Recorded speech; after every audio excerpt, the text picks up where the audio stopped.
페스트가 공동으로 주최하는 대구 환경 뮤직 콘서트, 그린 뮤직 콘서트에 와주셔서 대단히 감사합니다. 오늘 주제는 박수 안 치나?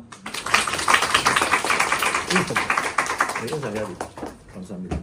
저는 대구 그린 트러스트 대표를 맡고 있는 김수봉 계명대학교 생태조경학과 교수입니다.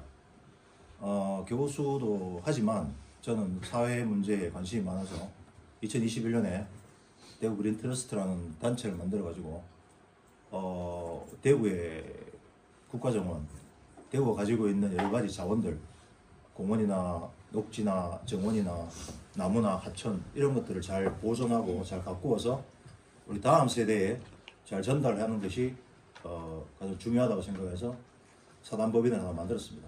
만들어서 앞으로는 대학 교수가 끝나고 나면 제가 거기에 올인해서 대구를 좀 더 다른 지역에 비해서 좀 더 푸르고 건강한 그런 도시로 만드는데 일조하고자 합니다. 작년에 이어서 작년의 주제는 측백나무였고 올해의 주제는 은행나무입니다. 그리고 대구가 자랑하는 도동 측백수림에 대해서 먼저 알아보도록 하겠습니다. 차례는 도동서원 은행나무, 조선의 성리학과 은행나무, 살구에서 은행으로 문화변형, 그리고 대구 그린 트러스트에 대해서 잠시 소개 말씀드리겠습니다. 먼저 도동서원에 대해서 잠시 말씀드리겠습니다. 도동서원의 전경입니다. 도동서원 앞에 400년 정도 된 은행나무가 있습니다. 구지면에 있는 도동서원은 조선 정계학자 한원당 김갱필을 기리는 그런 서원입니다. 대단히 유명한 학자입니다. 이 사람 가지고도 뭐 이렇게 이야기하자면 1시간 넘게 걸리기 때문에 오늘의 주제는 은행나무이기 때문에 은행나무에 포커스를 맞춰서 말씀드리도록 하겠습니다. 1607년에는 선조로부터 친필로 쓴 도동서원, 이게 되게 중요하거든요. 누가 써줬느냐, 우리 학교의 이름은 누가 써줬다, 이게 되게 중요하거든요. 선조가 직접 써줬어요.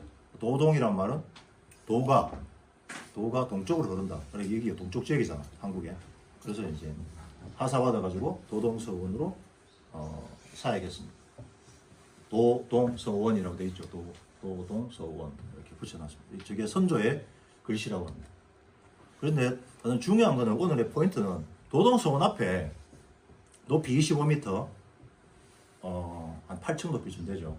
둘레가 8.8m, 수령 나이가 한 400년 된 은행나무가 버티고 있습니다. 자, 그럼 제 강연의 주제가 이 나무는 왜 여기에 있어야 아닙니까? 그러면 이 은행나무는 왜 여기에 있을까 한번 살펴보도록 하겠습니다. 도동서원의 은행나무의 가을의 모습입니다. 먼저 은행나무는 여러분 잘 아다시피 이렇게 생겼습니다. 여러분 열매가 보면 노랗게 이게 보면 그래 그래갖고 무슨 은행이잖아. 그러니까 은색빛 나는 살구나무란 뜻입니다. 그래서 보면 은행은 중국 북송시대 때부터 본격적으로 사용한 은행나무 이름입니다. 북송시대 되게 오래됐죠. 은행 이전, 은행이라는 말을 쓰기 전에 가장 즐겨 사용한 것은 오리발을 닮았다 해서, 잎이 오리발을 닮았다 해서 앞각수입니다.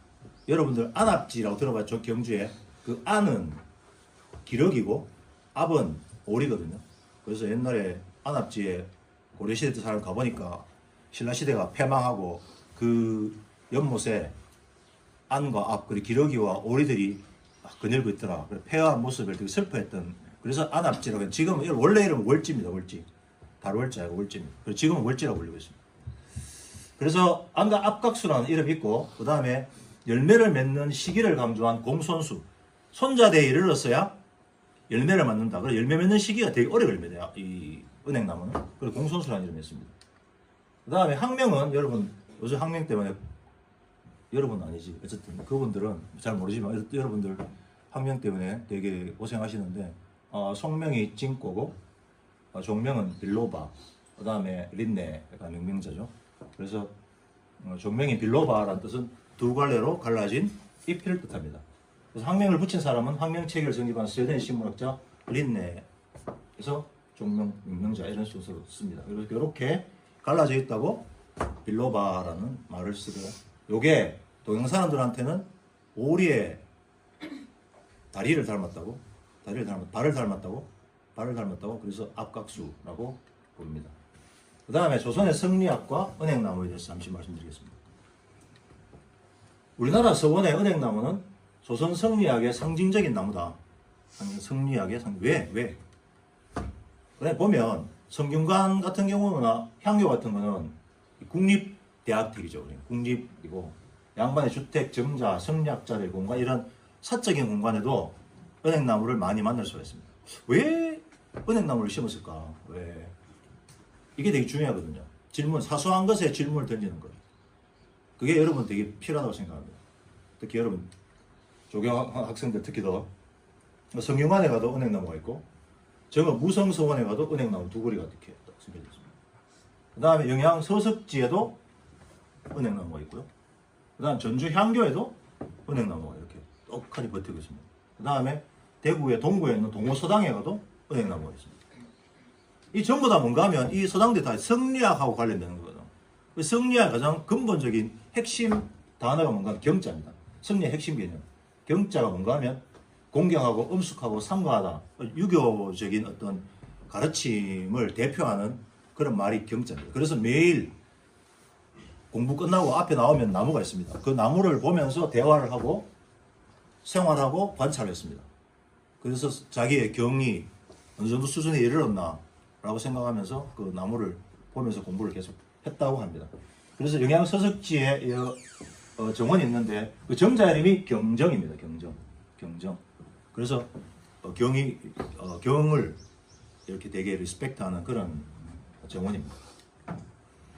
그런데 우리나라에서만 이런 소위 말해서 이런 그 성리학의 전당에 성리학의 학교에 은행나무를 한 줄 알았는데 동경에 일본 사람들 그러니 뭔가 우리나라의 성리학이 아마 내 생각에는 일본으로 전파된 것 같아요.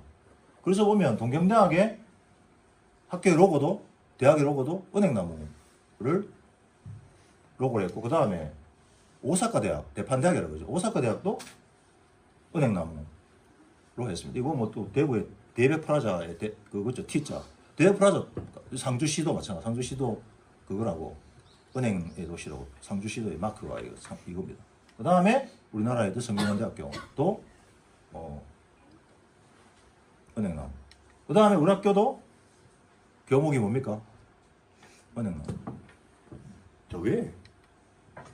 그런데 이런 성리학의 우리나라에서 성리학의 가장 중요시 여기는 나무가 은행나무인데 정말 그럴까? 성리학의 본거지가 어디입니까? 중국 아닙니까? 그럼 과연 중국에서도 은행나무를 공자가 그렇게 좋아했을까?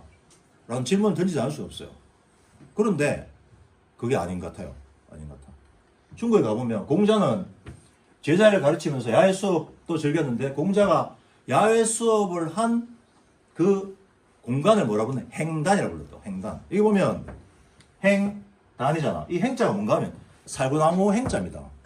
살구나무 행자. 그러니까 단은 단이고.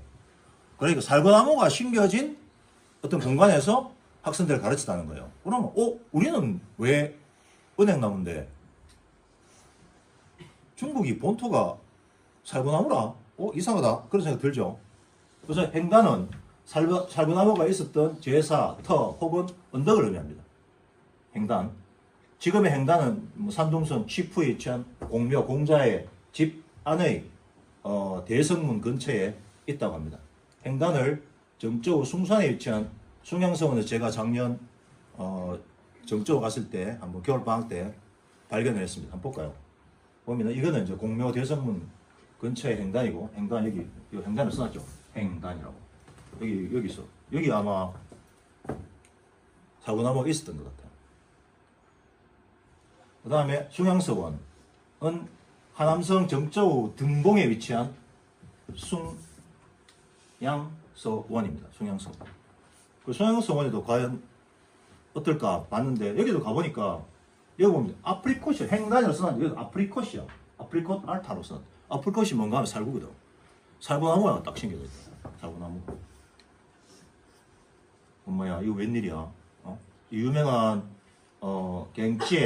갱찌에라는 유명한 스칼라가 유명한 칭 다녔을 때 청나라 시대 때 이 사람이 공자의 그걸 뽐따 가지고 자기도 여기에 뭘 만들었다? 행당을 만들어가지고 학생들을 가르친 거죠. 그래 2021년에 찍은 사진 보면 300년 된 살구나무 이렇게 있었어요. 300년 살구나무가 이 행단에 있었답니다. 그런데 제가 올해 초에 갔으니까 2025년 1월 달에 가니까 요만한 게 있더라고. 없어지고 그게 죽은 모양이야. 죽고 오는 심어가지고 금방 해가 지금 지주됐어야 하잖아. 그래도 이거 살구나무야 어쨌든 간에 살구나무가 있다. 살구나무. 살구나무 왜 살구나무지? 이건 살구나무 열매 보면은 뭐가 닮았노 이거? 그러니까 살구나무의 열매가 요런 빛깔인데 은행나무는 은행이잖아. 은빛 나는 살구나무란 뜻이야. 그래 우리나라 사람들이 뭐 공자가 했던 나무가 살구나무라고 하는데 폼이 별로 안 나는 거야. 나무가 좀 지저분하게 막 그러니까 지저니까 바꿔붙는 기라. 뭐로? 은행나무로 바꿔붙다. 우리나라에서는. 그런 걸 뭐라 그러나 문화변형이라고. 문화변형. 우리나라에서 살구나무를 의미하는 행을 은행나무로 수용하고 있는 이 사례를 나무의 문화변형이라고. 중국에서 행하는 거를 우리는 행하고 은행이라고 가져와서 그냥 은행나무로 대체한 거야. 한국 사람답지. 우리나라 사람 대단한 사람들. 이 머리 굴리는 데는 하여튼 뭔가 있으니까. 그래서 학사들이 보니까 진짜 은행나무 보니까 너무 멋있는 거야. 그래서 두 그릇도 심는다고 두 그릇. 음수 양수. 이 뭐랄까 생명을 존중하는 그런 마음에서. 그 다음에 이런 보시면 성균관 이런 관청 전국의 서원 이런 곳에 전부 다 은행나무는 뭐로? 살구나무를 은행나무로 인식한 문화변형이다. 은행나무 심어놓은 건 뭔가 저게 살구나무다. 그렇지만 은빛 나는 살구나무다 이런 뜻이에요.